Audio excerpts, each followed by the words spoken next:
जी हाँ, नमस्कार। सभी पेंशन धारकों के लिए इस वक्त की बहुत ही महत्वपूर्ण और इम्पोर्टेंट खबरें निकलकर सामने आ चुकी हैं। जी हाँ दोस्तों, आज की इस वीडियो के अंदर 5 महत्वपूर्ण खबरों की चर्चा हम करने वाले हैं जो कि पेंशन धारकों के लिए बहुत ही इम्पोर्टेंट होने वाली है, जिसमें हम आज की इस वीडियो के अंदर बात करेंगे। ईपीएस 95 हायर पेंशन पर बड़ा दावा बताया जा रहा है। जी हाँ दोस्तों, ईपीएस 95 हायर पेंशन को लेकर बड़ी खबर है।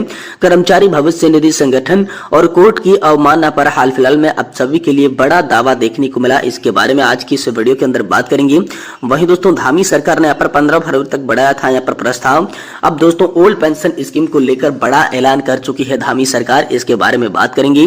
वहीं दोस्तों, ईपीएफओ से बड़ी खबर है। कर्मचारी भविष्य निधि संगठन ने जारी कर दी है नई रिपोर्ट, जिसके तहत कर्मचारी और पेंशन भोगियों को होगा कई गुना ज्यादा फायदा। तो इसके बारे में भी आज की इस वीडियो के अंदर बात करेंगे। साथ ही केंद्र सरकार ने जारी किया बहुत ही जरूरी आदेश, हर पेंशन धारक ध्यान दे। जहां दोस्तों, पेंशन भोगियों के लिए ध्यान देने योग्य और इम्पोर्टेंट खबर निकलकर सामने आ चुकी है। साथ ही साथ बात करेंगे हरियाणा में पेंशन और सेवानिवृत्ति के लिए जूझ रही कर्मचारियों के लिए खुशखबरी है।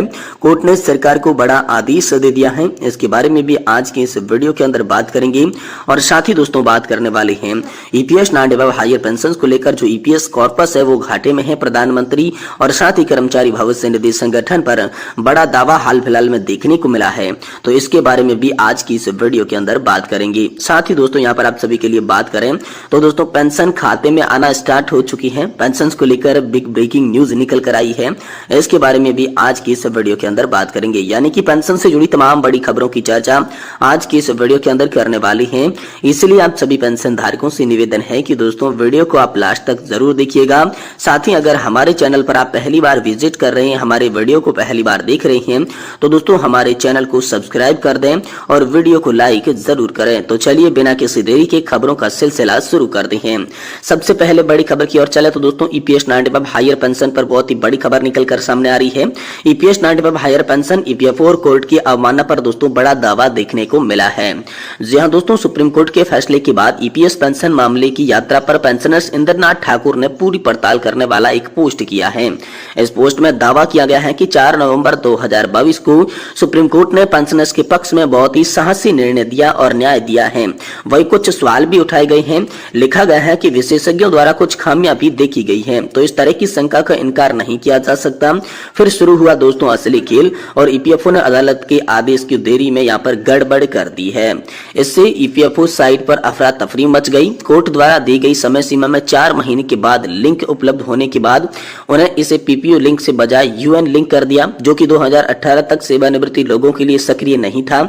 सोशल मीडिया पर ईपीएस 95 हायर पेंशन को लेकर उठाए गए मुद्दों पर भी कहा गया कि उन्होंने एक्टिवेट लिंक को बेकार कर दिया और फिर प्रतिष्ठानों में कई बदलाव नहीं करने पर मौखिक निर्देश भी दे दिए गए। इस सारी उथल पुथल में पेंशन भोगियों को भारी मानसिक और शारीरिक दबाव का सामना करना पड़ा।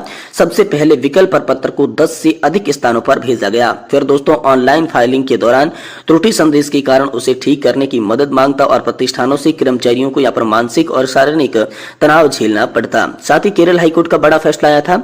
जी दोस्तों, फिर केरल हाईकोर्ट का फैसला आने के बाद ऑनलाइन लिंक एक दिन ही में अंदर काम करने लग गया। ईपीएफओ ने जानबूझकर मामलों को परेशानी पैदा करने और समय सीमा बढ़ा दी। और दोस्तों, सुप्रीम कोर्ट द्वारा दी गई 4 महीने की समय सीमा को और उनकी अपेक्षा खो गई थी। फिर प्रतिष्ठानों से मंजूरी के लिए ईपीएफओ ने जानबूझकर कुछ बाधाएं दोस्तों इसमें पैदा कर दी और सुप्रीम कोर्ट के 11 नवंबर 2000 आदेश में स्पष्ट उल्लंघन बताया जा रहा है। जी दोस्तों, सुप्रीम कोर्ट ने 11 नवंबर 2022 के आदेश में स्पष्ट उल्लंघन था, जब ईपीएफओ द्वारा 31 मार्च 2023 तक पेंशन संशोधन नहीं की गई। ईपीएफओ द्वारा जानबूझकर फॉर्म को लेकर नियोक्ता की सहमति तक बाधाएं डालकर इसमें जानबूझकर देरी की गई। सारा डेटा उपलब्ध था और यह जानबूझकर उत्पन्न थी। ईपीएफओ के पास केंद्र सरकार का सारा पैसा था, फिर भी यहाँ पर जो है ईपीएफओ लगातार जानबूझकर अड़चने पैदा कर रहा था। इसको लेकर दोस्तों आप सभी के लिए बड़ी खबर है। वही दोस्तों, यहाँ पर आप सभी के लिए बड़ी खबर है। धामी सरकार का बड़ा निर्णय लिया गया है। अब 6000 से भी अधिक कर्मचारियों को मिलेगा पुरानी पेंशन योजना का लाभ। जी दोस्तों, धामी सरकार के फैसले के तहत पुरानी पेंशन योजना 6000 से अधिक कर्मचारियों और पेंशन धारकों को यहाँ पर दी जाएगी। तो ये बड़ी खुशखबरी हाल फिलहाल में आप सभी के लिए निकल कर सामने आ चुकी है। साथ ही साथ दोस्तों, कर्मचारी भविष्य निधि संगठन की नई रिपोर्ट हाल फिलहाल में सामने आ चुकी है। जी दोस्तों, कर्मचारी भविष्य निधि संगठन द्वारा जारी अंतिम पैराडेटल डाटा पता चल चुका है। ईपीएफओ ने फरवरी 2024 के महीने में कुल 15.48 लाख सदस्य नए जुड़े थे। ये डेटा इंगित करता है कि फरवरी 2024 के दौरान यहाँ पर 7.78 लाख नए सदस्यों को नामांकित किया गया था। डेटा 1 फरवरी पहलू 18 से 25 वर्ष की आयु से अधिक है, जो कि फरवरी 2024 में जोड़े गए कुल सदस्यों के लिए महत्वपूर्ण 56.36% है। यह दर्शाता है कि संगठित कार्यबल में शामिल होने वाले अधिकांश व्यक्ति युवा हैं, मुख्य रूप से पहली बार नौकरी की तलाश में थे, जो यहाँ पर ईपीएफओ के अंदर जुड़े हैं। यानी कि ईपीएफओ के अंदर यहाँ पर सदस्यों को जोड़ने के लिए नया डाटा यहाँ पर नई रिपोर्ट जारी कर दी है। वही दोस्तों बहुत ही महत्वपूर्ण और इंपोर्टेंट खबर है, हर पेंशन भोगी ध्यान दें, केंद्र सरकार ने जारी किया है बहुत ही महत्वपूर्ण आदेश। जी दोस्तों, कम्यूटेशन को लेकर पेंशन भोगियों में बहुत सारी असमंजस की स्थिति होती है। कम्यूटेशन कराने के बाद डीआर किस बेसिक पर मिलेगा, सेवानिवृत्ति के पश्चात कम्यूटेशन कैसे किया जाता है, तो उसी असमंजसों के अंदर सरकार ने दूर कर दिया है, जो कि हर पेंशन भोगी के लिए जानना बेहद जरूरी है।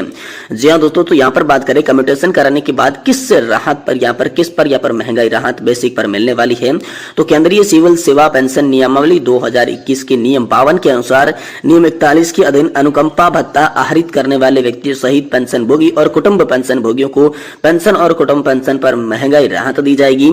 इस विभाग से यह स्पष्ट मांगते हुए संदर्भ आवेदन प्राप्त हुए हैं कि क्या महंगाई राहत मूल बेसिक के देय होगी या संस्करण के पश्चात घटाई पेंशन पर भी देय होगी।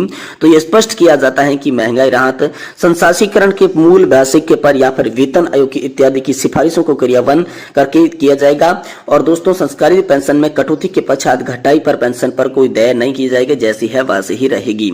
ऐसा सरकारी कर्मचारी जिसकी जन्म तिथि किसी भी माह की पहली तारीख की है, तो पिछले माह से अंतिम यहाँ पर अपहरण की सेवानिवृत्ति होगी, उनको भी संस्कारित के लिए मूल्य यहाँ पर जो है क्या किया जाएगा, इसको लेकर भी बड़ी अपडेट है। साथ ही सेवानिवृत्ति की तारीख से अगले दिन ही पेंशन के संसाधन के लिए पात्र हो जाएंगे। यानी कि जब सेवानिवृत्ति होती है उसके अगले दिन ही दोस्तों आप पेंशन के पात्र बन जाएंगे, इसको लेकर बड़ी खबर है।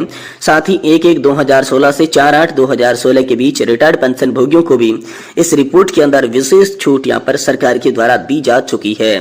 साथ ही साथ दोस्तों ईपीएस नांडेबाब हायर पेंशन को लेकर ताजा खबर है। ईपीएस कॉर्पस घाटे में है, कर्मचारी भविष्य निधि संगठन और पीएम मोदी पर बड़ा दावा बताया जा रहा है। ईपीएस नांडेबाब न्यूनतम पेंशन की बात हर दिन हो रही है। ईपीएफ और सरकार की नजरें यहाँ पर टिकी हुई है। लोकसभा चुनाव 2024 शुरू हो चुका है, ऐसे में सरकार बोल नहीं सकती। आचार संहिता के बाद ही सरकार जो आश्वासन दिया है तो उस पर अमल नहीं किया है। दोस्तों यहाँ पर इनमें पेंशन में लिखा है कि ईपीएस न्यूनतम पेंशन पर सरकार का द्वारा आश्वासन, मुझे पूरा विश्वास है कि कोई जिम्मेदार प्रधानमंत्री एनएससी द्वारा प्रस्तुत चार्टर के अनुसार संबंधित विभागों द्वारा जांच कराए बिना पूरी मांग करने के मौके पर केवल आश्वासन नहीं देगा जहां पर वित्तीय प्रभाव पड़ते हैं। यानी कि सरकार जो है वो आश्वासन दे रही है, तो यहाँ पर पेंशन धारकों ने बताया है कि कोई जिम्मेदार पर सरकार होगी, जिम्मेदार प्रधानमंत्री होगा, वो इसकी जांच करवाए बिना आश्वासन नहीं दे सकता। ये आश्वासन सिर्फ पेंशन धारकों को लुभाने के लिए है, बल्कि यहाँ पर कुछ भी आगे नहीं होने वाला है। पीएम ने कहा होगा, इसका मतलब होगा कि जांच कराएंगी, उनके पास विवेक ऐसे विवेक की स्वीकृति की शक्ति नहीं है। उन्हें वित्त विभाग की सहमति, कैबिनेट और संसद में स्वीकृति भी लेनी होगी, जिसके बाद तमाम जो आश्वासन दिए गए थे वो आश्वासन यहाँ पर पास होने वाले हैं। पेंशन भोगियों को राहत मिलने वाली है।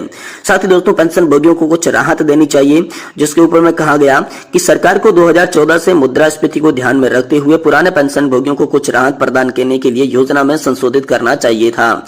जिनकी पेंशन योग्य सेवा, पेंशन योग्य वेतन बहुत कम था, सेवानिवृत्ति के समय न्यूनतम पेंशन और पेंशन योग्य वेतन में संशोधित करके कुछ राहत प्रदान करनी चाहिए।